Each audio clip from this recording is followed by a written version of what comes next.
What's going on, guys? Welcome to the Sav Show. My name is Savilian. I'm the host of this show, and today I'm just doing a little recap on what's been happening, where I'm at, and just giving you a little insight into my mind. So as I mentioned, recently I kind of moved back to the central coast of New South Wales, which is my hometown. I moved here for a bunch of reasons. They're all good things. They're all good, wholesome kind of reasons for me to be here and spending quality time with my family and helping out on a few things.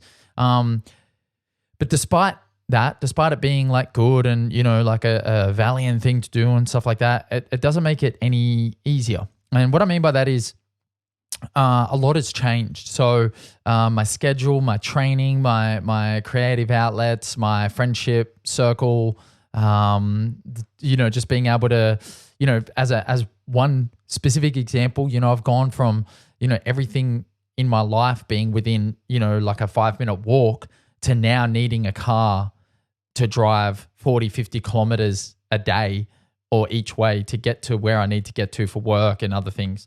So, I had driven a car maybe 10 times in the last 2 years whilst living in Richmond. I've done about 1,500 kilometers in 2 weeks since moving back to the Central Coast. So that's like one small kind of insight, but just a lot of different adjustments. And that's not the point of why I'm bringing this up. The point of why I'm bringing this up is to say that I have gotten to a place in the last couple of years where I feel like I'm the strongest mentally and physically. I'm the strongest version of myself that I have ever been.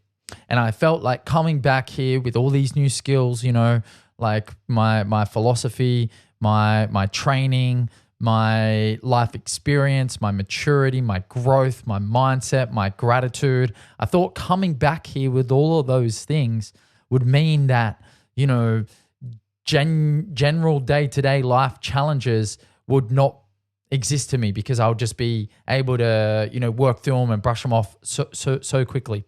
And I was, I guess I had been a little bit juvenile in my thought process around that, and a little bit, just caught off guard, I guess, because the thing is, everything that I've faced in the last couple of years, all the challenges and hurdles that I've faced in the last couple of years have been in a very specific context where I knew like my brothers were there. I had my journaling, I had my martial arts, I had, work colleagues. I had all these things that were like, they're a part of my day-to-day existence that whether I was conscious of it or not were playing a role in allowing me to handle whatever came my way. So whilst I was doing all the work and, getting after it and making sure that I was like attending to these things myself, it was also the context and the fact that I had these support networks. I had good friends. I had, my martial arts, my gym, these certain things around me that made it just that little bit easier, at least to orientate myself to. Not necessarily, kind of aiding in the navigation of these things, but at least kind of just giving me this context of like, oh, well, I'm in the place where I need to be and everything kind of makes sense. So I just need to get through this specific thing right now. But coming back to the Central Coast, it's just been such a vast change in so many different ways. And I guess I kind of foolishly thought I'd be able to just glide through and not have any of it affect me. And, the funny thing about life is that we're always going to be kind of coming back to these same kinds of challenges, right? It's like everything that we face in our lives is not, it's probably not the first time that we've faced it, or, it's probably not too dissimilar to something else that we've faced in the past. It's just that we have to, reorientate ourselves to that moment and remember actually how we may have combated it the last time and just, give ourselves a moment to realize where we're at and how to go about it. So even though I haven't been able to necessarily just pretend, like kind of just wade through, this context change in a really kind of seamless way, I have been able to do a couple of things that have been really crucial in helping me mentally and emotionally kind of like stick with it over the last couple of weeks. And I'm going to break them down now. So the first thing that I have been able to do, and like, don't get me wrong, this is not big shit. This is not challenging shit, but this is real shit. This is day to day. This is life, like we're always going to be coming up against these things. And the funny thing is, like, it doesn't matter what level of life you're at. It doesn't matter where you're at socially, financially, emotionally, spiritually. Your problems and your challenges are relevant to you. I was listening to a podcast with Lex Friedman and Bill Ackman yesterday or the day before. And Bill Ackman is, one of the best investors on the whole planet, one of the wealthiest men on the whole planet. Super, super wealthy, super well connected, super intelligent, just a really, well-known, industry leading kind of financial figure. And he was talking about, the rock bottom that he called it of this particular situation that he was facing in his life. And whilst, the way that he articulated it, it does come across as rock bottom, that's rock bottom for him. And whilst I would look at that and go, hello, still worth hundreds of millions, maybe still worth billions of dollars, even if all that stuff does eventuate, that doesn't seem like rock bottom to me, homie. To him, it was. And all you can do is, try to be as grateful as you can, try to ground yourself and just try to execute based on, what's in front of you at that given moment in time. So yeah, it's not so much the specifics of what's happening. It's the framework that we operate within to combat those things. So, obviously there's going to be different, it's going to be a sliding scale of like, how important things are and are not to you depending on where you are in life, but the frameworks kind of remain the same. The process of how to deal with struggle is going to remain the same every time. And this is the point I'm getting to. So in this particular podcast, Bill Ackman then goes on to say, in this like life-altering moment period of his life, he said, because he had a few things going on. He was like divorce, litigation. He had a business that might have been failing, losing a bunch of money on different positions. And he was really stressed. And what he said is exactly what I'm about to reiterate right now. I'm about to echo.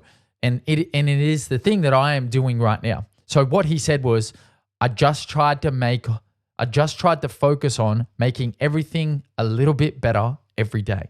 Now, why that's so important is because it's the truth, and it's the truth that we should all be like trying to implement. You're not going to, especially when things are like bad, and you feel like the weight of the world is on your shoulders and everything's against you. You're not going to be able to act super efficiently. You're not going to be able to act optimally, but you are going to be able to do something. And this is what he tried to articulate, is that he knew that he couldn't like instantly make the divorce thing better. He knew that he couldn't make the litigation go away. He knew that he couldn't like do all of these things in one day. So rather than like overwhelming himself to the point of inaction, he just focused on one small thing. Like, what's the one little thing I can do today that'll push the thing forward, or like just make it a tiny bit better or a tiny bit easier for my future self. And so that's what I've been trying to do. I've been trying to think about what's one thing that I can do today that is just going to make my life a little bit easier. Now, that one thing for me has been exercise, training. Whether it's going to the local dojo for life martial arts in Woi Woi, or going to Anytime Fitness, which I joined up at in Woi Woi. Some kind of training every single day has been the thing that I've gone, that's it. That's the one thing that I have to do today to like orientate myself to kind of like center myself, to give myself like, a little bit of comfort. So that's the one thing that I know, if I can just do that, I'm making myself a little bit better. Physically, mentally, I am making myself stronger every single time I go into the gym and I train. And so in that way, I'm making it a little bit easier for my future self by doing that. And, it's not a very high bar that I'm setting myself right now, but it's a bar that I know that I can achieve. And if I can achieve that multiple days in a row, then it gives me momentum and it gives me confidence that I'll be able to at least stay on track until I can, start to pick things up again. And that's where the second thing that I've been really focusing on comes into play. And that second thing is waiting out the turbulence. So number one, focusing on just like one small thing that I can do every single day to just kind of like take the weight off, take the pressure off, and also give myself a sense of confidence that I'm moving the needle forward. And then the second thing is wait out the turbulence. Remind myself that it is okay. It's okay not to be smashing out podcasts every day. It's okay to be making, writing a subpar newsletter this week because you don't have the mental capacity to write, 1,000 words. You can only get like a 500 word newsletter out this week. It's okay to remind myself that, not cutting up 3 shorts every single day is okay for a period of time. Now, do I want that to be the standard? No. Do I expect that is going to carry on for more than another week or two? No. But right now, while I, again, reorientate myself, while I center myself, while I figure out what I need to do and how best to kind of like combat this very niche moment in my life, I just got to do those 2 things. What's one thing every day that I can do that's going to allow me to build confidence and momentum? And 2, be patient, wait out the turbulence because the turbulence is going to pass and sometimes it's okay to go slow. Right. That's going to be the end of this podcast today, guys. If you could hit the subscribe button below, that would be super grateful. I will be super grateful. I wanted to give a quick shout out to a couple of people real quick. My brother Ruku, as I said, put out a song recently a couple of weeks ago. He's putting out a new song, I believe, next week. Also, shout out to Samuel Malito Miles, the Blue Eye White Dragon. He came through with the dub after dominating Sam Dobb up at XFC over the weekend. A couple other Absolute MMA members got their wins. Adele getting her win on debut. And then a whole bunch of people at the Ascension Fight Series also done super well. So very, very exciting. I'm not training at Absolute at the moment, so I can't really be around that energy, but it's cool to just like witness from afar and then get to see obviously Mason, Al, Big Money Al, and Semakade Kakembo go at it this weekend on Hex. So yeah, lots of cool stuff happening for the Absolute fam. Really exciting times. And I can't wait to get back there and train and be amongst that energy because it's just so good being around that energy. And there's cool things happening at the gym and, things are building nicely. So yeah, shout out to everyone tuned in. Thanks for listening to the Sav Show. I'll catch you next week. But yeah, if you could drop a comment, let me know what you thought of the show. Let me know what you think about my 2 kind of like, applications and tools that I'm using at this moment in time. And if you've got any questions, comments, or concerns, drop them below. Otherwise, I'll chat to you next week on the Sav Show. Let's go.